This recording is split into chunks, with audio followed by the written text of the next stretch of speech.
مرحبا مرحبا مرحبا۔ بسم اللہ الرحمن الرحیم وبہ نستعین۔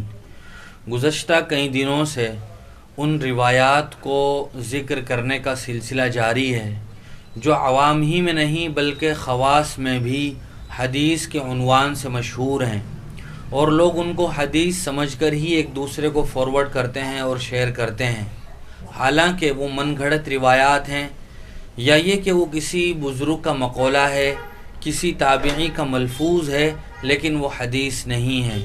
اسی سلسلے کی آج یہ 5ویں قسط ہے۔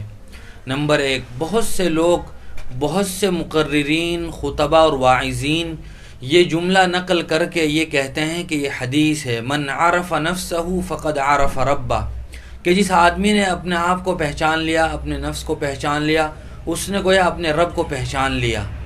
یاد رکھنا چاہیے کہ اگر ہم اس جملے کا مطلب یہ بیان کریں کہ اگر کوئی انسان اپنے اندر غور و فکر کرے اور تدبر و تفکر کرے تو وہ اس کاریگری کو دیکھ کر اللہ تبارک و تعالی کی خالقیت کی طرف پہنچ سکتا ہے، اسے انسانی جان کے اندر اللہ تبارک و تعالی کی صنعت و کاریگری کا ایک بہت بڑا مظہر نظر آ سکتا ہے،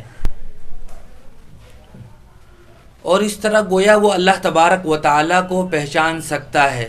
اس جملے کا یہ مطلب بیان کیا جائے یا اسی سے ملتا جلتا دوسرا مطلب بیان کیا جائے جو درست ہو تو ٹھیک ہے، لیکن اس کو حدیث کہہ کر بیان کرنا درست نہیں ہے، چونکہ بہت سارے محدثین نے اس جملے کے بارے میں کہا ہے کہ یہ حدیث نہیں ہے، جن میں علامہ سمعانی ہیں، امام نووی ہیں، علامہ ابن تیمیہ ہیں، اور اسی طرح امام زرکشی ہیں، علامہ صنعانی ہیں، اور علامہ طاہر پٹنی ہیں۔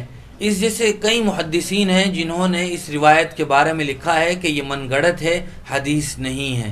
نمبر 2، انا عند المنکسرۃ قلوبہم من اجلی۔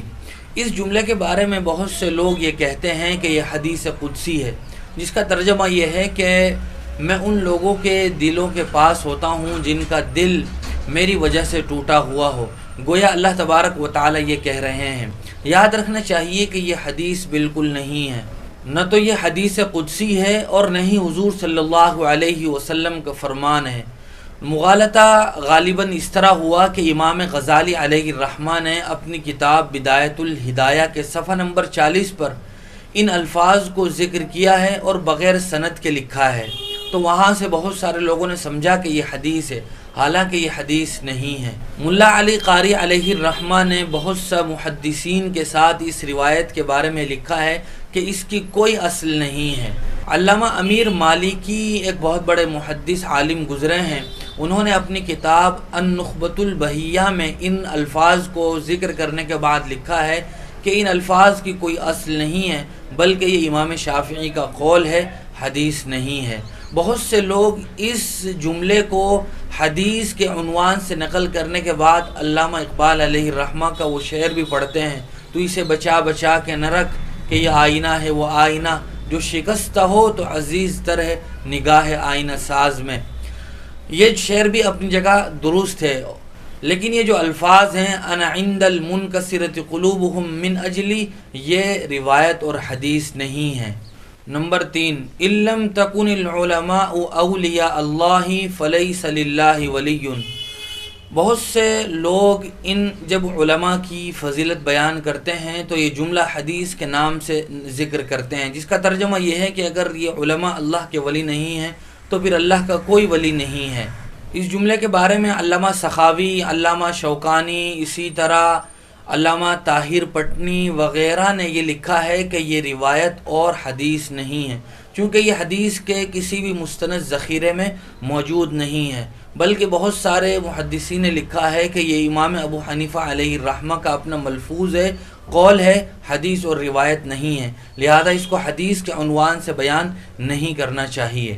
نمبر 4، البرکۃ فی البنات، یعنی لڑکیوں میں برکت ہے۔ بہت سے لوگ اس جملے کو جب لڑکیوں کی پیدائش کا تذکرہ ہوتا ہے یا کسی کے یہاں لڑکی کی ولادت ہوتی ہے تو اس جملے کو حدیث کے نام سے ذکر کرتے ہوئے یہ کہتے ہیں کہ دیکھو اللہ کے رسول کا یہ فرمان ہے کہ لڑکیوں میں برکت ہے۔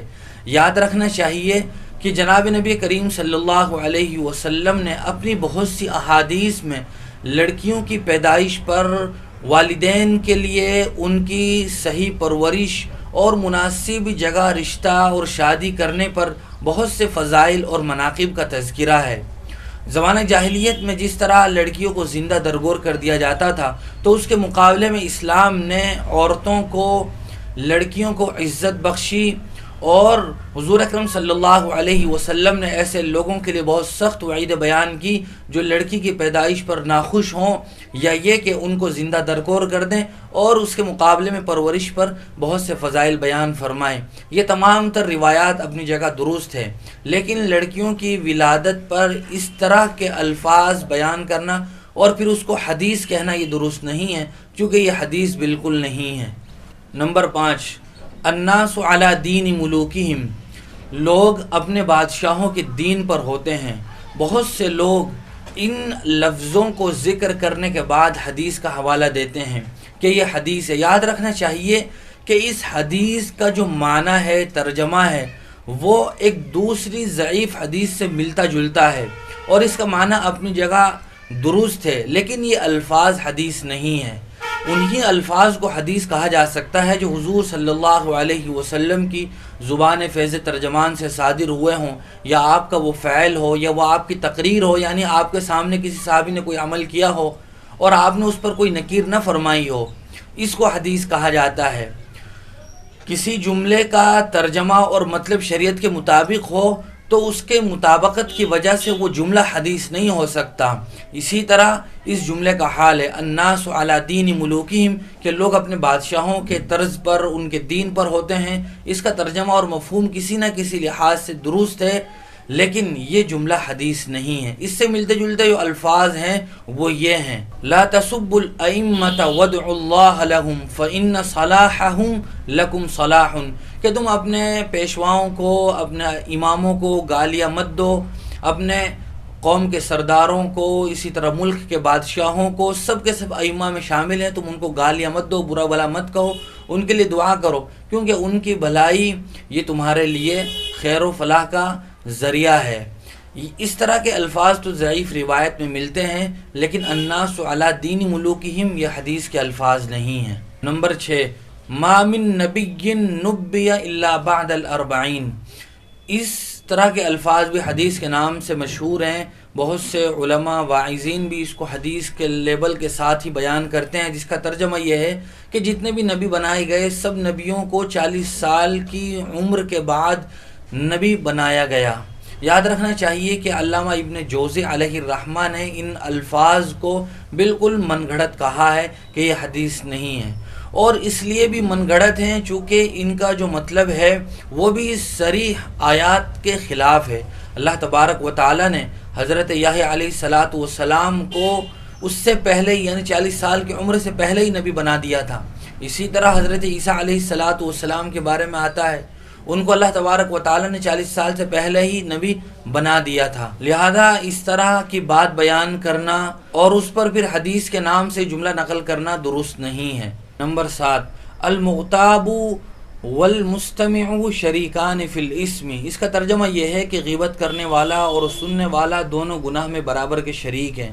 جب غیبت کے تعلق سے مذمت بیان کی جاتی ہے یا غیبت پر وعیدوں کا ذکر ہوتا ہے تو جہاں بہت ساری وعیدوں کا ذکر ہوتا ہے، بہت سے لوگ اس جملے کو بھی حدیث کے نام سے ذکر کرتے ہیں کہ غیبت کرنے والا اور سننے والا یہ دونوں گناہ میں شریک ہے۔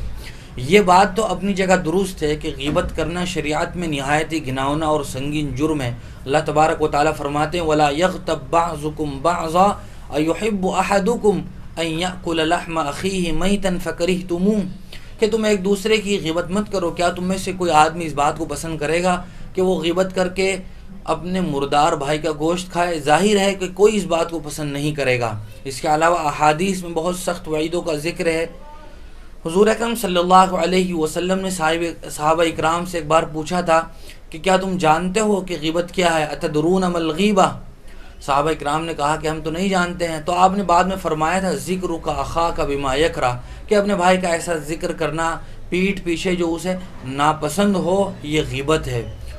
حضور اکرم صلی اللہ علیہ وسلم نے دیگر احادیث میں بھی اس پر سخت اور شدید وعید ذکر فرمائی ہیں۔ اس جملے میں جو بات ہے وہ بھی اپنی جگہ درست ہے، لیکن یہ جملہ حدیث نہیں ہے۔ المغتاب والمستمع شریکان فی الاسم۔ نمبر 8، الصبر کنز من کنوز الجنہ۔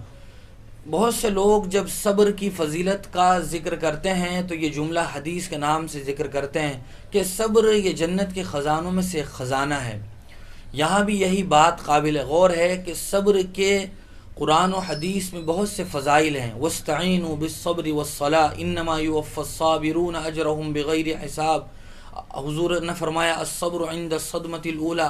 اسی طرح حضور نے فرمایا کہ مومن کے لیے دونوں صورتوں میں بھلائی ہے، اگر وہ مصیبت پر صبر کرے تو بھی اس کا بدلہ جنت ہے، اور نعمت پر شکر کرے تو بھی اس کا بدلہ جنت ہے۔ اس کے علاوہ دوسری بھی احادیث میں صبر کا تذکرہ ہے۔